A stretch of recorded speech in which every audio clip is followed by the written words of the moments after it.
what you're drinking. 2 shots, let's pour it out. I know what you're thinking, but tomorrow won't come. Hello everyone, welcome back to my channel. My name is Gunika Gupta and I am pursuing dentistry from Avi Dental College. So in my last video, I spoke about some anti-aging compounds, one of them being NAD. And today's video is going to be about glutathione, which is another compound which helps in reducing our aging process. We know not all changes are immediate. Some changes can take over years to be visible to us. Glutathione is a tripeptide which is composed of glutamate, cysteine, and glycine.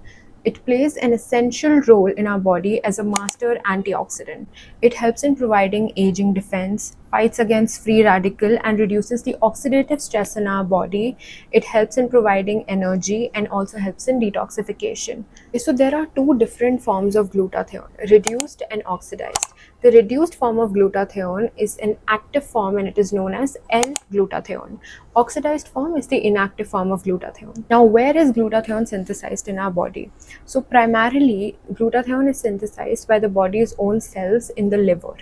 Along with that, there are two cycles that are going on in our body that help in the production of glutathione. That is the methionine cycle and the folate cycle. So methionine cycle brings the raw material sulfur and converts homocysteine to cysteine. And the folate cycle, it supports this conversion and helps in converting homocysteine back to methionine. Now we know that with the help of these two cycles, glutathione is synthesized in our body. Now the amino acids that are present as a tripeptide in glutathione, these are non-essential amino acids, that is glutamate, cysteine, and glycine. Now these non-essential amino acids become partially essential, conditionally essential, when they are required as per growth, illness, or due to stress. Glutathione is one of those compounds that it reduces significantly with age and stress, just like NAD. So to ensure the proper synthesis of glutathione, we also need some cofactors. So I have a few here which I'll be showing you. Magnesium complex, and it contains selenium. This is one cofactor that we need. And then we have vitamin C.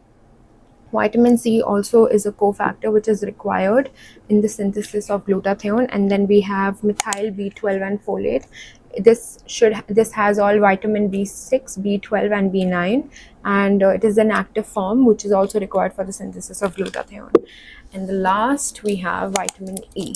So these are the few cofactors that we need for the proper synthesis of glutathione in our body. So now that we know the different cofactors that are required for the synthesis of glutathione in our body, we can move on to how glutathione can be taken by us. One of the ways in which glutathione can be taken is orally in the form of liposomal glutathione and S-acetyl L-glutathione.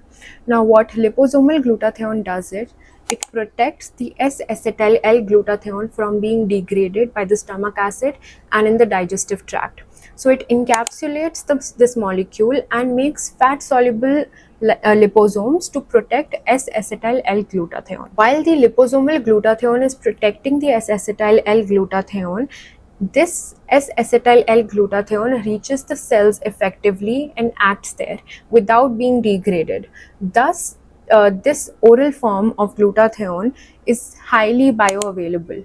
Along with the liposomal glutathione and S-acetyl L-glutathione, we have other ways in which glutathione can be taken, which is in the form of an effervescent or as tablets, in IV drips, or as an injection intramuscularly, which is basically injecting glutathione in our muscles so that it reaches the bloodstream directly without having to go through the digestive tract and then getting broken down there, because that is not highly bioavailable. Along with this intramuscular injection form of glutathione, we have one more sublingual formulation, which is placing a tablet under the tongue, and it directly reaches the bloodstream through the oral mucosa, with the same concept of not having to go through the digestive tract and getting degraded there. So it's more effective. Okay, so overall, we've understood that glutathione is highly bioavailable in the form of liposomal glutathione or S-acetyl L-glutathione, and we now know about the different forms in which glutathione can be taken by us. So I have a book here which I have personally referred to, and it explains glutathione in a very simple and structured manner, and it's not just for professionals. Anyone can refer to it. It's in a very simple language. It's for general readers, medical students, nutritionists, etc. So I will be giving the link of this book in my description. Anyways, glutathione is on page number 133 of chapter 7. So yeah, you can go check it out. Whatever I have spoken in this video, I have learned as a medical student and through books. So I would not recommend you guys to take these supplements that I have shown directly. Please go visit a medical professional before you start taking these. That's it for this video, and I really hope you guys enjoyed watching it. If you did, make sure you leave a comment and let me know how you liked it.